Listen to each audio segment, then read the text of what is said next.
Scream, the franchise known for reinventing the slasher, breaking its own rules and holding a mirror up to horror itself. What about it? From a genre-reviving murder mystery with Ghostface at the center to a sequel that dissected sequels, to modern entries grappling with legacy, fandom, recastings, and trauma passed down through generations. Let's get into it!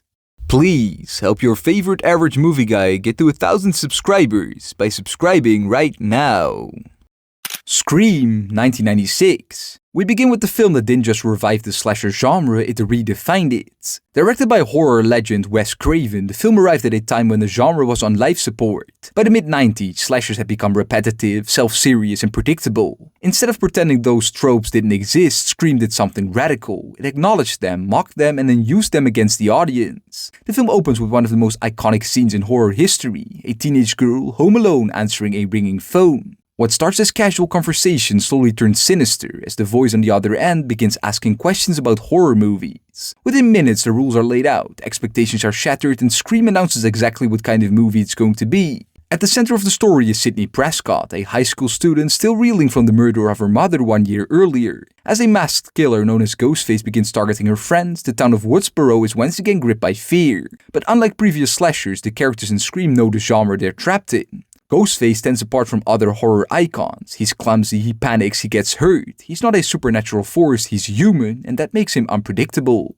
The mystery builds to its now famous reveal. There isn't just one killer, but two. Billy Loomis and Stu Macher are unmasked as the masterminds motivated by jealousy, rage, and a twisted sense of revenge tied to Sidney's mother. Upon release, the film was a massive success, grossing over $170 million worldwide. Critics praised its intelligence and sharp writing, while audiences responded to its perfect balance of humor, suspense, and genuine scares. It is generally easily seen as the best in the franchise, with a 7.4 on IMDb and a 4 on Letterboxd. I pretty much agree with this, a 4 out of 5 for me. Today, Scream is widely regarded as one of the most influential horror films ever made. It didn't just follow the rules, it exposed them, twisted them, and proved that horror could be smart without losing its edge. The call had been answered and the game had officially begun.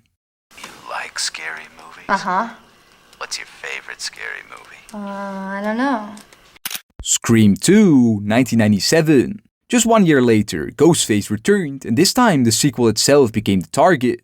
The sequel faced a challenge few horror sequels survive, following a film that had already deconstructed the genre. Instead of trying to repeat the formula, the sequel turned its attention to the rules of sequels themselves. Bigger kills, higher body counts, and the pressure to outdo the original. The story moves to Windsor College, where Sidney Prescott is attempting to live a normal life under a new identity. But the past refuses to stay buried. A new Ghostface begins murdering students, with the killings mirroring scenes from Stab, the in-universe film adaptation of the original Woodsboro murders. As the body count rises, the film expands its cast of suspects. Everyone is a potential killer. Gil Weathers becomes more prominent, evolving from opportunistic reporter to fully realized survivor, while Dewey steps further into the role of unlikely hero. The final act pulls the mask of two killers once again. Mickey, a horror-obsessed serial killer seeking notoriety through the media, is revealed to be one half of the duo. The other is Debbie Salt, secretly Billy Loomis's mother, whose motive is pure revenge for her son's death. Upon release, the film was both a critical and commercial success, grossing over $170 million worldwide.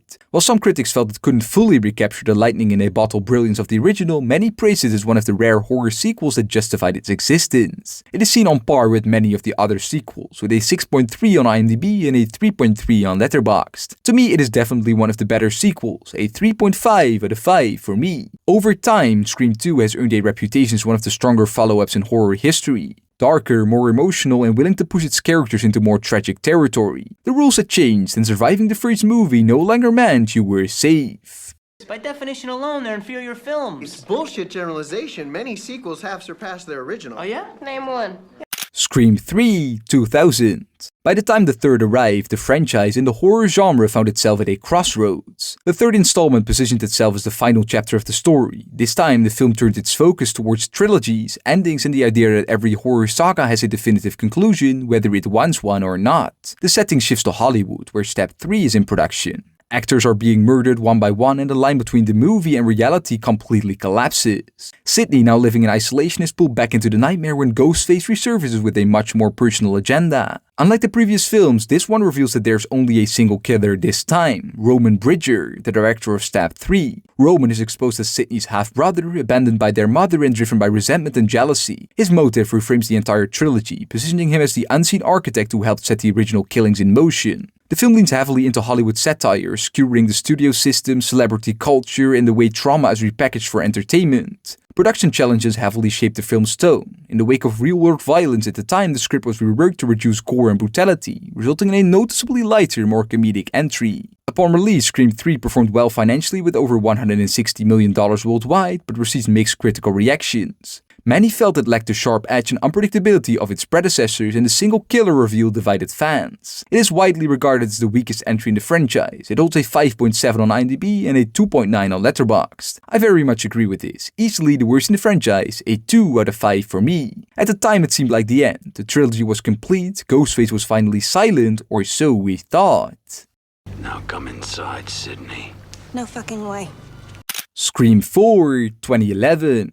11 years after Ghostface last struck, the fourth film arrived with a very clear target in its sight, the remake generation. The film returned the franchise to Woodsboro, but in a world that had changed dramatically. Horror was no longer defined by video stores or theatrical releases, it was shaped by the internet, social media and instant fame. Sidney Prescott comes back to town on a book tour, hoping to close the chapter on her past once and for all. Instead, a new wave of murders erupts, introducing a younger cast alongside the familiar legacy characters. The film constantly asks whether this is a remake, a reboot, or a continuation, and deliberately refuses to give a clear answer. The film's most devastating twist comes in its final act. Jill Roberts, Sidney's cousin, is revealed as the mastermind behind the killings. Unlike previous killers, Jill doesn't want revenge or chaos, she wants fame. She wants to be the new Sidney Prescott, manufactured through tragedy in a culture that rewards victimhood with celebrity. Despite its sharp ideas, Scream 4 struggled upon release. It underperformed at the box office, grossing $97 million worldwide and received a mixed critical response, with many feeling it failed to fully reinvent the series. At the time, audiences weren't ready for how cynical and prescient the film truly was. It is generally seen as on par with many of the sequels, with a 6.2 on IMDb and a 3.4 on Letterboxd. Very much middle of the road, a 3 out of 5 for me.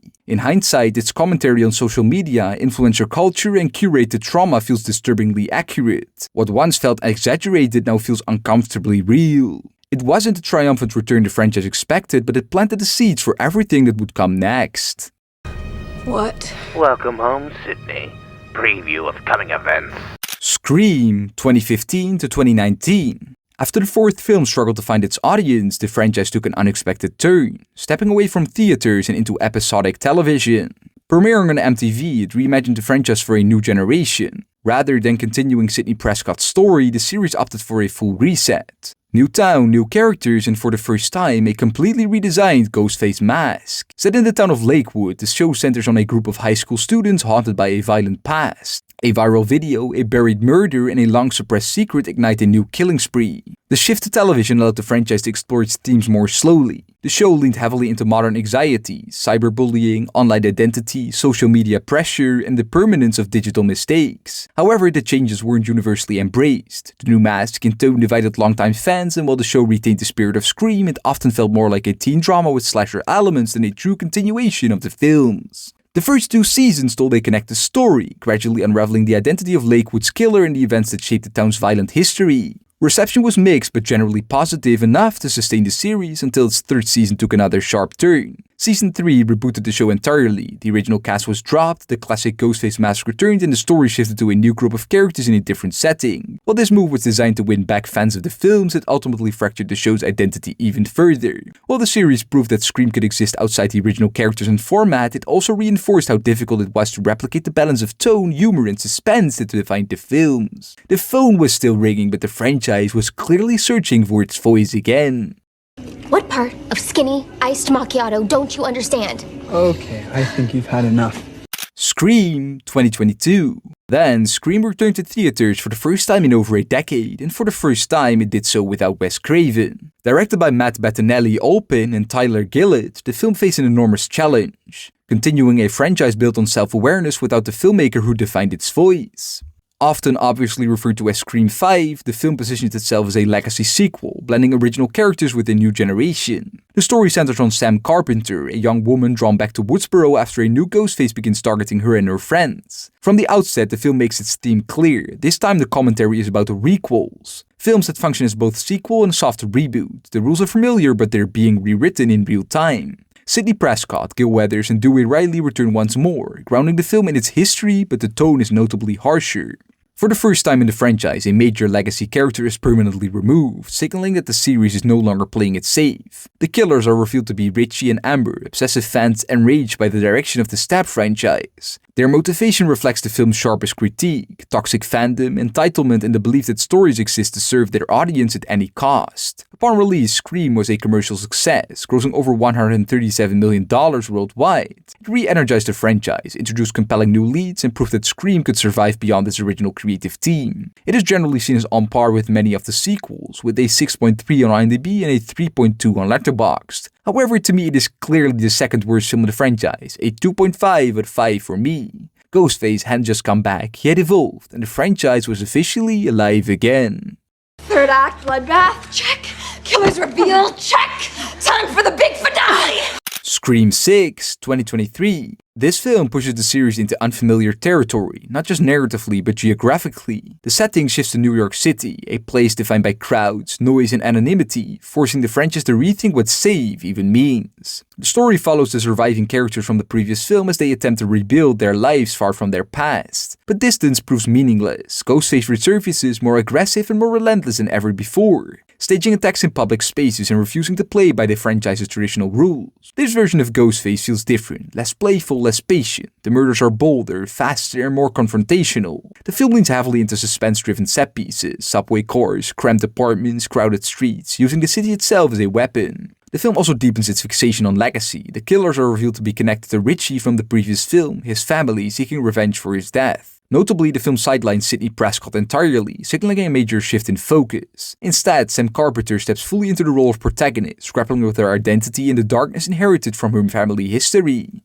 At the box office, Scream 6 grossed over $166 million worldwide, and critics largely praised its escalation of tension and ambition. While some felt the film leaned too heavily on callbacks and spectacle, most agreed it successfully expanded the Scream formula without abandoning its core identity. Again, it is generally seen as on par with the other sequels, apart from the substantially worse Scream 3. It holds a 6.4 on IMDb and a 3.4 on Letterboxd. To me, however, it is almost on par with the original, a great reinvention for the franchise which sadly won't last. A 4 out of 5 for me. Ghostface had left home, and nowhere felt safe anymore.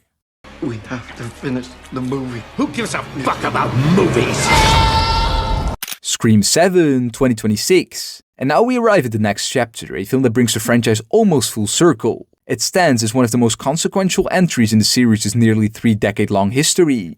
After pushing the story forward without Sidney Prescott in Scream 6, this installment, somewhat deliberately due to casting issues, pivots back towards the franchise's original heart. Neve Campbell returns to the role that defined the franchise, with the story shifting away from Woodsboro in New York to a quieter setting, a place where Sidney has built a life far removed from Ghostface. She's no longer just a survivor or a symbol, she's a mother, and that change reframes everything. Behind the camera, the franchise also completes a full-circle moment. Kevin Williamson, the original writer who created Scream in 1996, steps into the director's chair for the first time. The cast reflects this legacy-driven approach. Alongside Sidney, familiar faces are set to return, including Gil Weathers, reinforcing the idea that this chapter is less about launching a new era and more about reckoning with the old one. Even figures long thought gone are rumored to reappear, further blurring the line between past and present. Whether this film serves as a definitive closing chapter or simply another evolution remains to be seen. The rules have changed again, but Ghostface still knows her number. I'm not going to hurt her until you're here to see it. And there you have it, the full history of the Scream franchise, from the original classic to the many revivals since. Now let me ask you, are you excited for Scream 7, and what is your favorite Scream project? Let me know in the comments below, and be sure to subscribe for more videos like these. I have been Dean, the average movie guy on your screen. Big thanks for watching. See you next time. Roll the credits.